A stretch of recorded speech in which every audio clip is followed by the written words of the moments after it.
Ya girsin. Oldu. Girsin. Koyar. Koyar. Giriyorsun.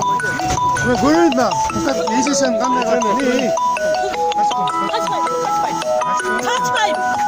Aslanın ölüyor değil. Aslanın ölüyor.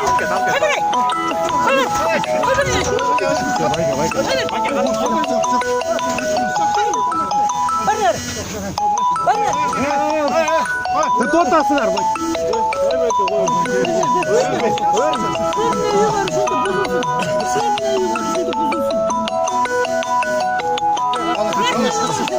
Kaçmış. Vayke koymuşsun. Ama onu. Men işte toskol kılgan yok men. Jürle tartın arıp tartışma. Çappa kalçı. Siz çappanız tutmuş. Ne çappan yok mu? Koluna al.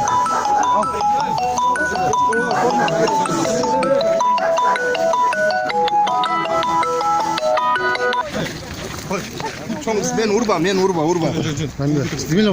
Jumuştamın urba.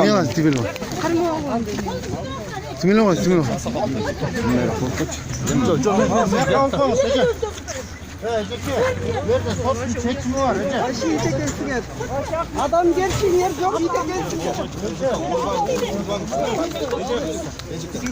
Ayrıysa formalarda ayrıysa koymuş.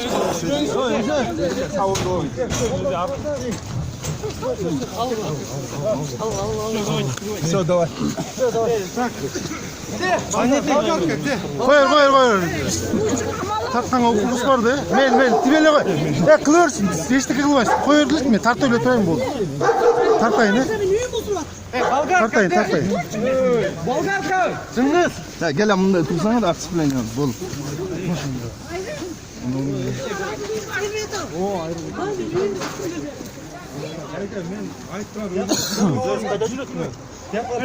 Cıngız.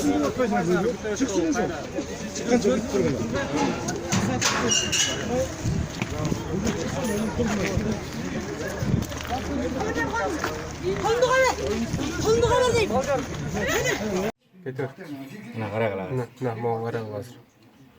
Сот аткаруучу Руслан Канатбеков. Азыр газ колдонот.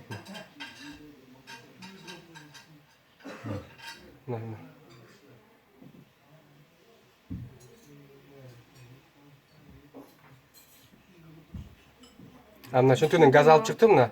Мына чачтым мына чачатат мына. Мынаке.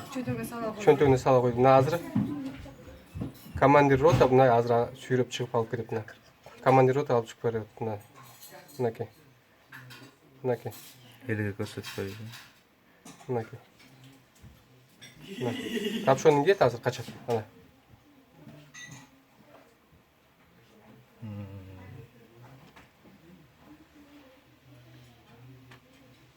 Akke ошонун колуна жармашкан го дейм, Ошо келет кандай эле көзгө чарчаң. Көзгө чачтым качып. 2003-жылы алынган жер. 2003-жылы алынганда ал деген $7,000-8,000 алынган жер. Андан баштап 3 жыл пустой жатты, тазалаттык. Андан кийин 4 жыл фундаменти менен турду. Ошентип общий курганыбызга 11 жыл кетти, 11 жыл 12 жыл кетти. 11 жыл 12 жылдын ичинде карабай бүгүн келип ушинтип күч зордук менен өкүм менен сүздүрө башташты. Ал сүздүрө баштаганын себебин эч ким билбейт. Же бизге мурдагы 2003-жылы чыккан постановление бар.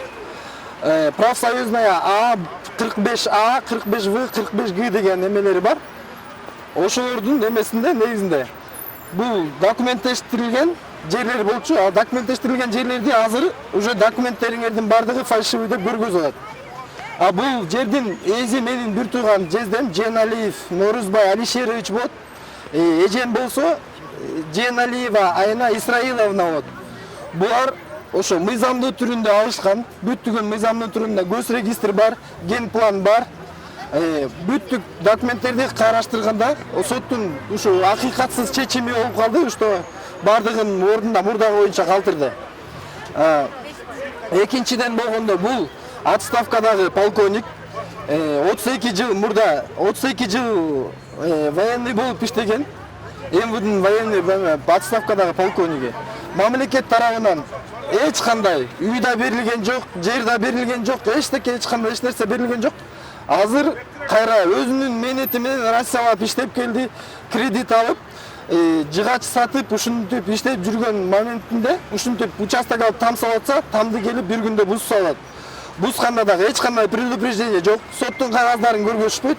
Еще эме тип мындай мыйзамсыз деп жер талашып атат, мыйзамдуу документтери бар. Ошонун жер салаткан, үй салынган жердин жанында 7-чи автобаза бар.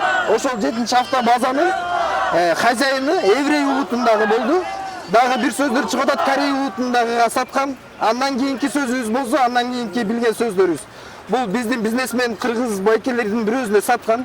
Ошолор ошол жерге торговый центр же кандайдыр бир чоң эме объекти салмак экен.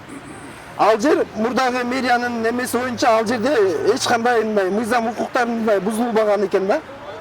Ошонтип эле иш козгой эле бузушуп атат. Болгону ушул өзүбүздүн мамлекетте жашап, ушу 4 сотук жерге ээ боло албаган бизди аябай намыстандырып атат да.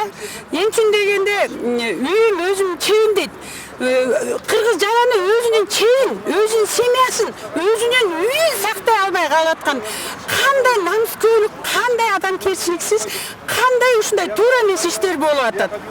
Эми бул 4 гектар жерде элеп аткан жер захват болгон жер эмес. Бул эртең эле же башка бирөө участкага кетет, али сүздүрсө, же социальный объекттер курула турган жер эмес, бир чоңдор бир арге супермаркет же болсо стоянка сала турган жер деп эле ойлонуп атасыз.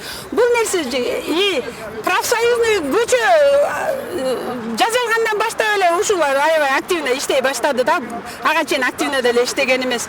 Там салганча деле ошолор деле салбагыла бул там бузулат деп эле таза салдырбай запрет кылып койсо деле болот эле. Ошону кылган жок. Эми ушу просто өкмөткө кайрылат элек. Эми ушу биздин Кыргызстандын жараны үчүн 4 сотук жерди ра көрүп коюшса, 4 гектар жер эмес.